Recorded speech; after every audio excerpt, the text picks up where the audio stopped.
Барлықтарыңызға сәлем, арнамызға қош келдіңіздер. Абайдың 7-ші қара сөзі. Жас бала анадан туғанда екі түрлі мінезбен туады. Біреуі ішсем, жесем, ұйықтасам деп тұрады. Бұлар тәннің құмары. Бұлар болмаса тән жанға қонақ үй бола алмайды. Һәм өзі өспейді, қуат таппайды. Біреуі білсем екен демелік, не көрсе соған талпынып, жалтыр-жұлтыр еткен болса, оған қызығып аузына салып, дәмін татып қарап, тамағына бетіне басып қарап, сырнай керней болса, даусына ұмтылып, онан ержетіңкірегенде ит үрсе де, мал шуласа да, біреу күлсе де, біреу жыласа да, тұра жүгіріп, ол немене, бұл немене деп, ол неге үйтеді деп, бұл неге бүйтеді деп, көзі көрген, құлағы естігеннің бәрін сұрап тыныштық көрмейді. Мұның бәрі жан құмары, білсем екен, көрсем екен, үйренсем екен деген. Дүниенің көрінген һәм көрінбеген сырын түгелдеп, ең болмаса денелеп білмесе, адамдықпен орны болмайды. Оны білмеген соң, ол жан адам жаны болмай, хайуан жаны болады. Әзелде Құдай тағала хайуанның жанынан адамның жанын ірі жаратқан. Сол әсерін көрсетіп жаратқаны.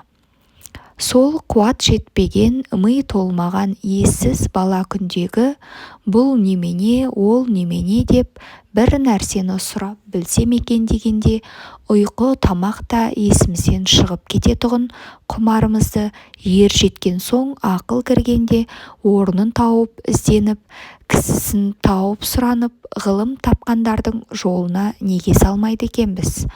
Сол өрістетіп, өрісімізді ұзартып, құмарланып, жиған қазынамызды көбейтсек керек, бұл жанның тамағы еді.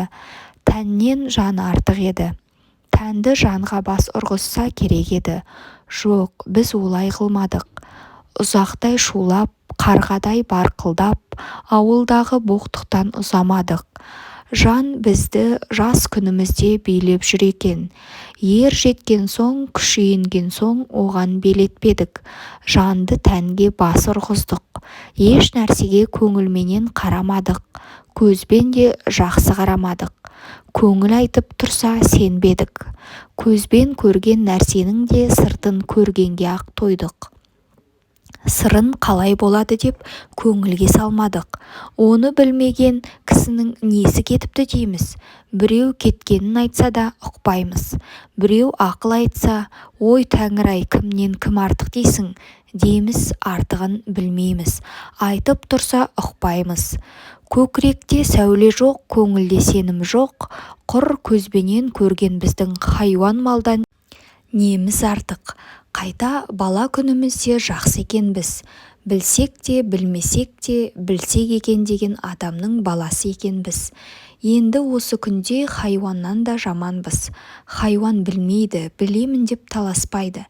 Біз түк білмейміз, біз де білеміз деп надандығымызды білімдікке бермей таласқанда, өлер тірілерімізді білмей, күре тамырымызды адырайтып кетеміз.